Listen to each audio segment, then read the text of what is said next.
स्वागत है आपका स्कूल लाइफ स्टोरी में। आज हम आरंभ करने जा रहे हैं कक्षा 8 में विषय गणित का मॉडल टेस्ट पेपर 2021 का नमूना प्रश्न पत्र, जो कि शिक्षा विभाग द्वारा अभी प्रदर्शित किया गया था। उसके अकॉर्डिंग आपको पढ़ना है। ये सिलेबस के अकॉर्डिंग बनाया गया है, तो हमने इसका पूरा सॉल्यूशन लेके आए हैं ताकि आप आसानी के साथ इसे पूरा कर सकें और आप अच्छे मार्क्स ला सकें।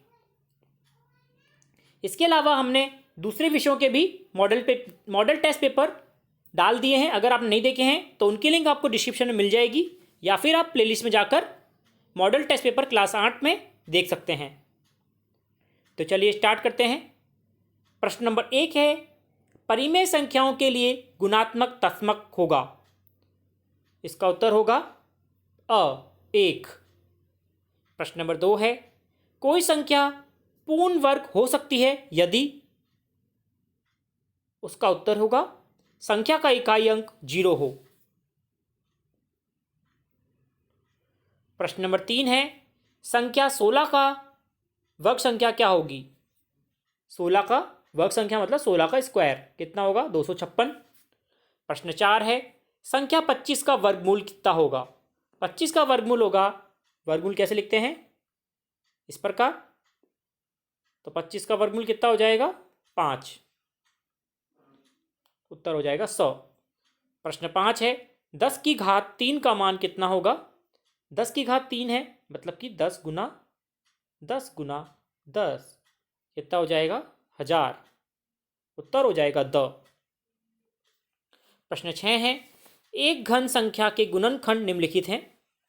गुणनखंड दे रखे हैं, 2 गुना 2 गुना 2, 2 गुना 2 गुना 2, 2 गुना 2 गुना 2। कितना हो जाएगा इसका, इस घन संख्या का घनमूल कितना होगा, 8। सब में से 2 2 ले लेंगे, हमें पता है घनमूल निकालना है। 3 3 के जोड़े बना देंगे, इसमें से 2, इसमें से 2, इसमें से 2, इनको गुना कर देंगे, कितना आ जाएगा, 8। प्रश्न 7 है, किसी सौदे में लाभ होता है यदि। लाभ कब होगा, जब विक्रय मूल्य क्रय मूल्य से अधिक हो। वह हो जाएगा। प्रश्न 8 है, समीकरण 6u बराबर 24 है, तो u का मान क्या होगा। 6 बराबर के दाईं तरफ आने पर भाग में चला जाएगा, तो 24 भाग 6 कितना आ जाएगा, 4। 100 उत्तर हो जाएगा। प्रश्न 9 है, चतुर्भुज के आमने सामने के बिंदुओं को मिलाने वाली रेखा क्या कहलाती है। सामने आमने वाली बिंदु को मिलाने वाली रेखा विकर्ण कहलाती है। 100 उत्तर हो जाएगा। प्रश्न 10 है, किसी चतुर्भुज के आंतरिक कोणों का योग होता है। कितना होता है आंतरिक कोणों का योग, 4 समकोण के बराबर। 2 उत्तर हो जाएगा। प्रश्न 11 है, आलेख में मूल बिंदु को निर्देशांक होते हैं। आलेख में मूल बिंदु के क्या निर्देशांक होते हैं, 0 और कॉमा 0। प्रश्न नंबर 12 से 21 तक हमें 7 प्रश्न दिए गए हैं, जिनके अंक भार 2 हैं। तो प्रश्न नंबर 12 है, संख्या 256 के अभाज्य गुणनखंड लिखिए। अब हम देखते हैं इनके अभाज्य गुणनखंड कैसे निकालेंगे। 256 लिख देंगे पहले, फिर सबसे छोटी संख्या का भाग देते जाएंगे। 2 का भाग देंगे 128, फिर उसमें 2 का भाग, इसी प्रकार जब तक 1 ना आ जाता जब तक भाग देते जाएंगे। और इन जितनी भी जिसका भाग दिया है उन सबका गुना करके लिख देंगे, वे इसके क्या हो जाएंगे, अभाज्य गुणनखंड। प्रश्न 13 है, संख्या 35 का वर्ग ज्ञात कीजिए। 35 का वर्ग मतलब कि 35 गुना 35, 35 का स्क्वायर हो जाएगा। 35 गुना 35 कितना होता है, 1225, 1225 उत्तर हो जाएगा। प्रश्न नंबर 14 है, 1 तथा -1 को संख्या रेखा पर निरूपित कीजिए। तो संख्या रेखा पर कैसे करेंगे, रेखा बनाएंगे, बीच में 0, यहाँ पे 1, यहाँ पे 1, ये प्लस का हो जाएगा और ये माइनस का। इसका उत्तर हो जाएगा ये वाला। प्रश्न 15 है, 5 का क्यूब -3 का क्यूब का मान ज्ञात करें। हमें पता है 5 की घात 3 है, मतलब कि 5 गुना 5 गुना 5, 5 बार 5 का 3 बार गुना करना है आपस में। इसी प्रकार 3 का क्यूब है, तो 3 गुना 3 गुना 3, 125 माइनस 27, उत्तर कितना हो जाएगा? 98। प्रश्न नंबर 16 है, यदि 50 लोग किसी कार्य को 48 घंटे में पूरा कर सकते हैं तो उसी कार्य को कितने लोग 30 घंटे में पूर्ण कर सकते हैं? माना कि 30 घंटों में पूर्ण करने के लिए y श्रमिकों की आवश्यकता पड़ेगी। जब 50 लोग 48 में कर सकते हैं तो 30 लोगों के लिए हम मान लेते हैं 30 घंटे में पूर्ण करने के लिए y श्रमिकों की आवश्यकता पड़ेगी। तो घंटे की संख्या पहले में 48 थी और श्रमिकों की संख्या 50 थी। पहले में देख रहे हैं 50 लोग 48 घंटे। इसी प्रकार 30 घंटों में हमने माना श्रमिक y। तो कार्य कैसा है? कार्य उतना ही है जितना 50 लोग पहले कर रहे थे 48 घंटे में। अब उसी कार्य को 30 घंटे में पूरा करना है तो कार्य तो बराबर है। तो कार्य बराबर है तो दोनों के कार्य को बराबर कर देंगे। तो 48 गुना 50 30 गुना y के बराबर हो जाएगा। इस प्रकार समीकरण बन जाएगा। तो 48 गुना 50 बराबर 30 गुना y। तो 30 नीचे चला जाएगा भाग में, बराबर से बाएं तरफ आने पर।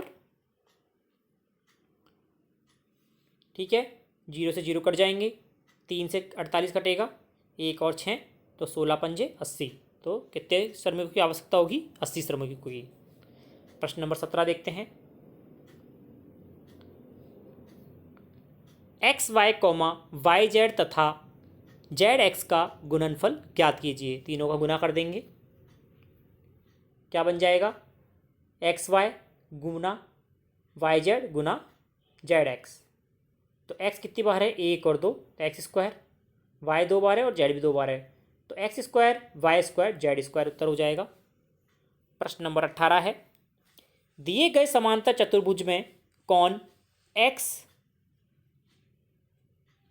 और y का मान बताइए। समांतर चतुर्भुज है, हम जानते हैं किसी समांतर चतुर्भुज में आमने सामने के कोण बराबर होते हैं। तो ये वाला 100 दे रखा है तो जेड भी 100 हो जाएगा, और चारों का योग कितना होता है? 360। तो x plus Y plus Z plus 100 कितना हो जाएगा? 360। तो हमें पता है जेड और जेड 100 के बराबर होगा, क्यों आमने सामने कौन बराबर होते हैं। तो x प्लस वाई प्लस 200 हो जाएंगे बराबर 360। तो 200 को दाएं तरफ लाने पर माइनस में परिवर्तित हो जाएगा, तो 360 माइनस 200 160 बच जाएगा। और हमें पता है अब x और y भी समांतर होंगे, समांतर चतुर्भुजों में है तो बराबर कौन होंगे? x और y भी। तो बचा कितना? 160। 160 को हम 2 भागों में विभक्त कर देंगे, 160/2। 80-80 के होंगे दोनों x और y। प्रश्न 19 है, किसी भी माप का एक समलंब चतुर्भुज बनाइए। तो हमने बना दिया किसी भी नाप का, आपको नाप नहीं बताई गई है, आप किसी भी तरह का समलंब चतुर्भुज बना सकते हैं। प्रश्न 20 है, बीजीय व्यंजक 2x² प्लस 9x माइनस 10 तथा 5x² माइनस 5x प्लस 5 का योग ज्ञात कीजिए। दोनों का योग करना है, ऊपर नीचे लिख देंगे हम। x² को x² प्लस करेंगे और x को x से। तो x² कितने हैं? 2x² plus 5x², 7x²। अब 9x और x 5x कितना है? माइनस का है तो घट जाएगा, और प्लस का चिन्ह प्लस में ज़्यादा है 9x, तो प्लस का चिन्ह बचेगा। तो प्लस का 4x, 9 में से 4 गए, 9 में से 5 गए तो 4, तो प्लस का 4x माइनस 5 कैसे बचेगा? -10 प्लस 5, तो माइनस की संख्या बढ़ी है तो माइनस का चिन्ह आएगा और -5। उत्तर क्या हो जाएगा? 7x² plus 4x minus 5। प्रश्न नंबर 21 है, संख्या 18 का घन ज्ञात करें। घन का मतलब होता है 3 बार गुना करना है आपस में। तो 18 घन क्या हो जाएगा? 18 का क्यूब। तो 18 गुना 18 गुना 18 कितना हो जाएगा? 5832। प्रश्न नंबर 22 है, 4000 का एक वर्ष के लिए 5% वार्षिक दर से चक्रवृद्धि ब्याज ज्ञात कीजिए यदि ब्याज वार्षिक संयोजित होता है। हम जानते हैं हमें अमाउंट दे रखा है, अमाउंट निकालना है। तो अमाउंट का फॉर्मूला, अमाउंट बराबर प्रिंसिपल ब्रैकेट में 1 + r/100 पावर में n की घात लगेगी। r कितने वर्ष के लिए है, कितना प्रतिशत है, वह होता है रेट। आर का मतलब रेट होता है और पी होता है जो हमें दिया हुआ है 4000, जो प्रिंसिपल है। प्रिंसिपल कितना है 4000। अमाउंट निकालना है हमें मिश्र धन, ए को बोलते हैं मिश्र धन। तो सूत्र हो जाएगा मिश्र धन बराबर पी की जगह रख देंगे, प्रिंसिपल कितना है 4000, तो 4000 गुना ब्रैकेट में 1 प्लस आर कितना है, रेट कितनी दे रखी है 5%, तो 5/100 कितने वर्ष के लिए है, 1 वर्ष के लिए। 1 वर्ष दे रखा है, 1 वर्ष के लिए हो जाएगा। सारी वैल्यू हम पुट कर देंगे इसमें। 4000 गुना, इसको सॉल्व करेंगे, 100 लसअप हो जाएगा, तो 100 + 5, तो 105/100, 0 से 0 कट जाएंगी। 105 गुना 4 कितना आ जाएगा 4200 रुपये। अब चक्रवर्ती ब्याज ज्ञात करने का सूत्र होता है जितना अमाउंट आया, जितना मिश्र धन आया है, उसमें से प्रिंसिपल को घटा देते हैं। तो 4200 माइनस 4200 रुपये चक्रवर्ती ब्याज बचेगा।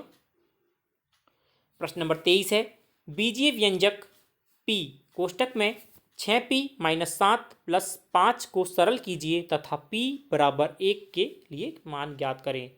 अगर आप इसे सॉल्व करते हैं तो इसके टुकड़े नहीं हो पाते हैं, ये क्वेश्चन गलत है। इसमें मेरे हिसाब से P 6P - 7 माइनस का 5 आना चाहिए था, तभी ये प्रश्न सॉल्व हो पाएगा, अन्यथा नहीं। तो इसको हम छोड़ देते हैं अभी, प्रश्न में मिस्टेक है।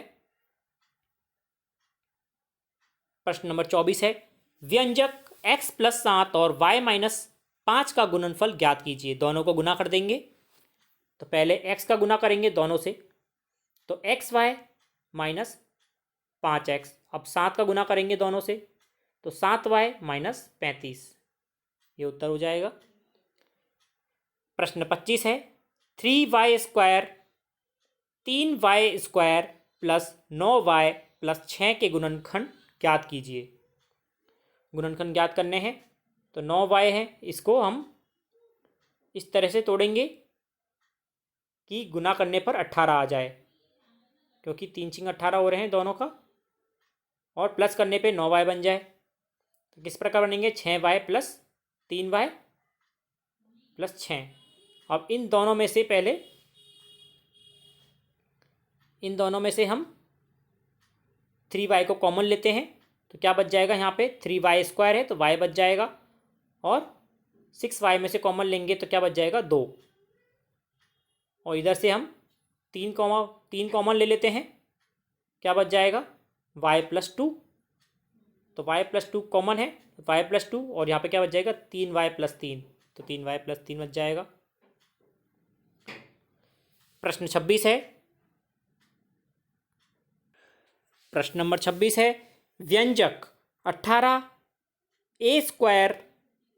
b + 30a² ab² के गुणनखंड ज्ञात कीजिए। किसके गुणनखंड ज्ञात करने हैं, 18a² b + 30ab² के।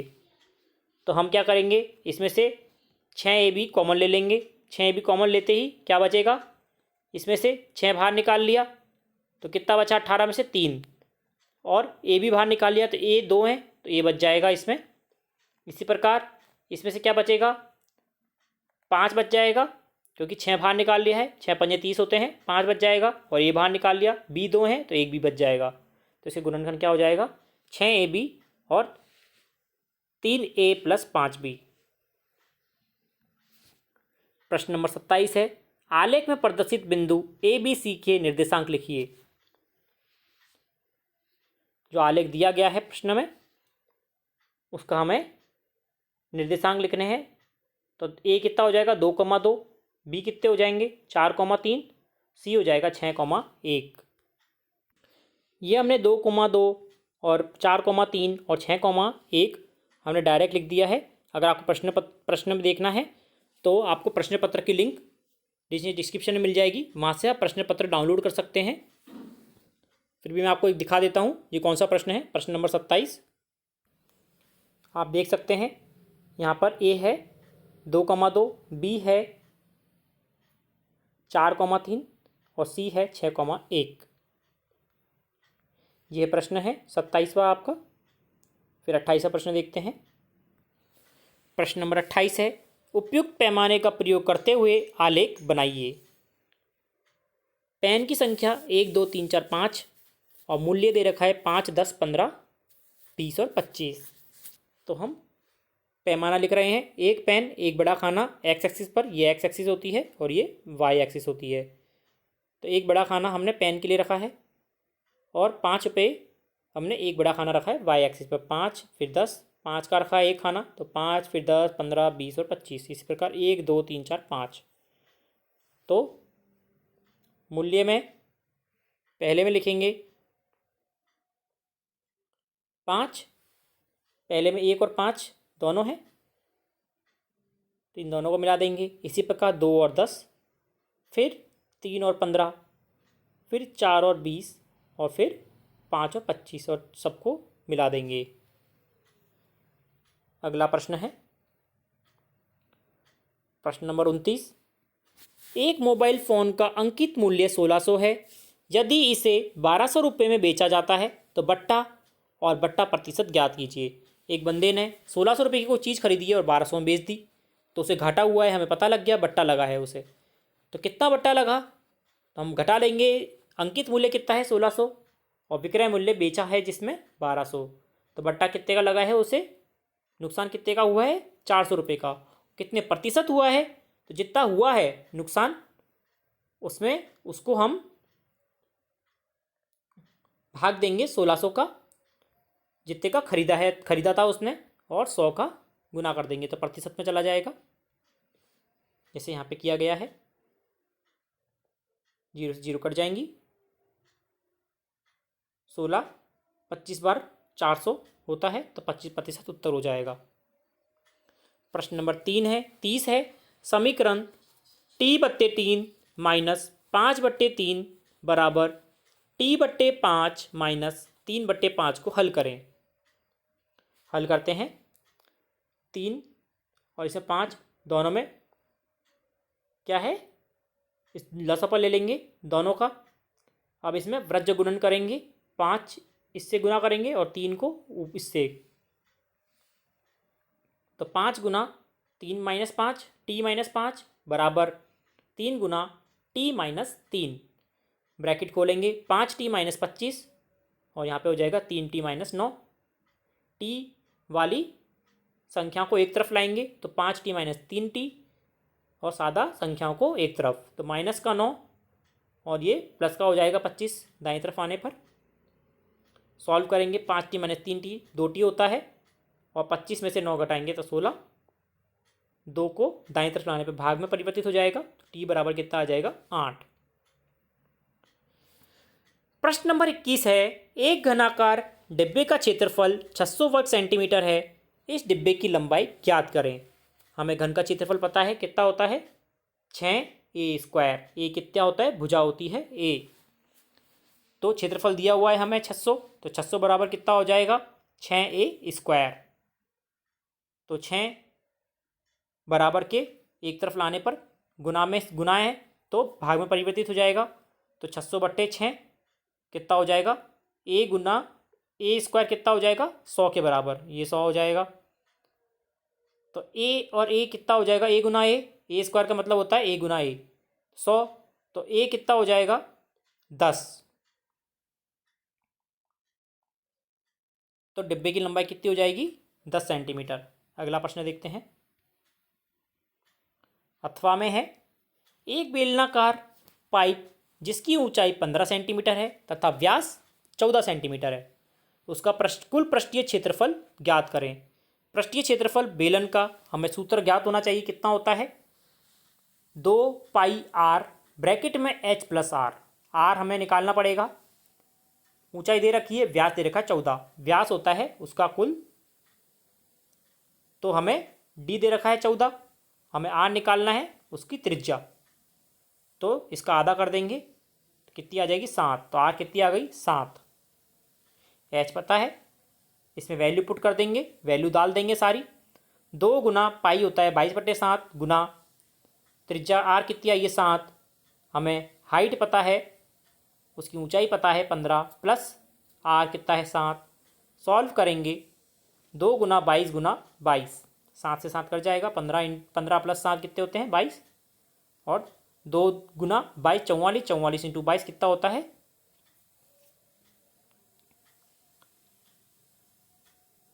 968 वर्ग सेंटीमीटर। अतः पाइप का पृष्ठीय क्षेत्रफल कितना आएगा 968 वर्ग सेंटीमीटर। आशा करता हूँ आप ये प्रश्न आराम से सॉल्व कर पाए होंगे। इसी प्रकार हम आगे भी मॉडल पेपर करते रहेंगे। चैनल से जुड़े रहिए। अगर आपको कोई भी परेशानी आती है आप कमेंट करके बता सकते हैं। आपको कुछ भी प्रॉब्लम पूछनी हो आप कमेंट करके बता सकते हैं, हम जरूर उसके लिए सॉल्यूशन बताएंगे। धन्यवाद।